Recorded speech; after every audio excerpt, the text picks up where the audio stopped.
purpose of this video is to discuss common flaws we may see with pediatric patients when going up and down the stairs, how to recognize it, and how to give exercises to address those weaknesses.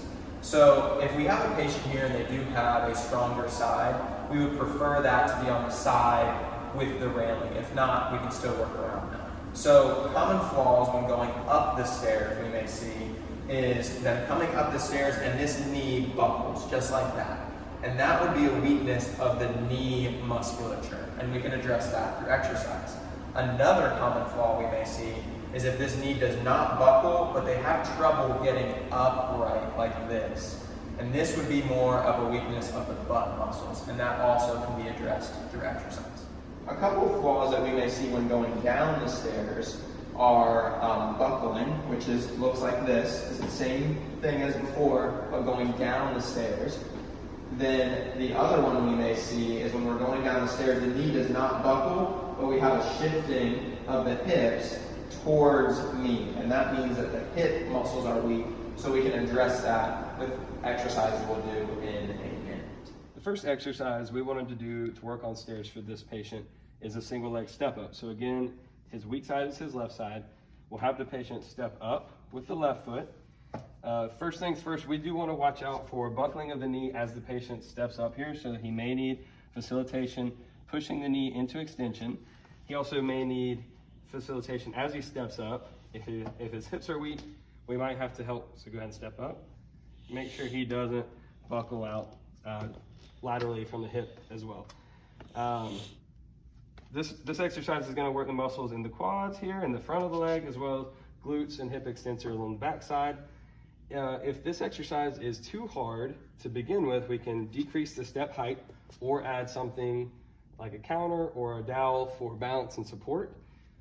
As the patient progresses and we want to make things harder here, we can also add a dowel. And this time when the patient steps up with the left, he's going to hold a single leg stance at the top for 3 to 5 seconds.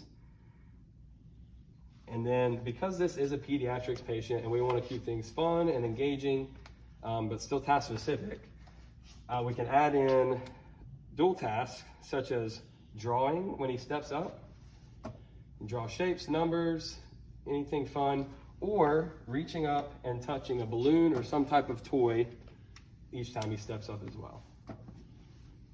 As Alex previously mentioned, the butt muscles are really important for stair climbing. So to focus on them more, we'll do an exercise called bridging. So with the patient lying down on their back, like so, we will have them, ask them to squeeze their butt muscles, and whenever they squeeze, I'll ask them to lift up and make their body straight as a board.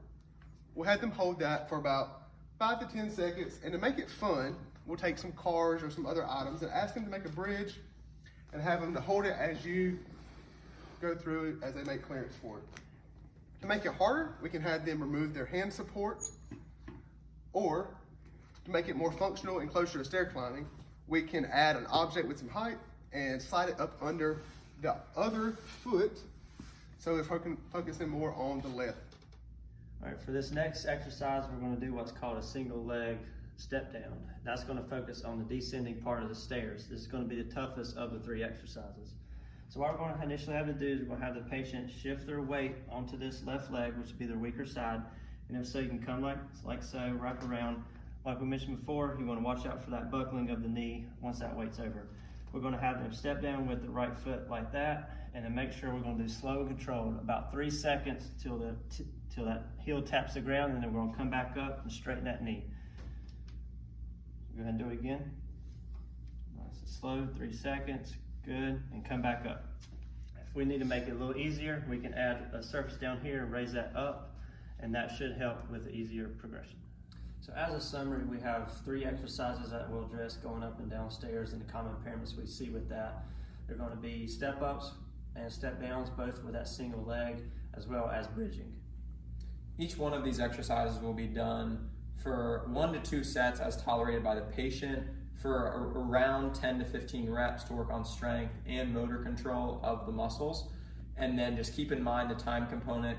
We're moving slow and controlled and doing holds in the single leg exercise.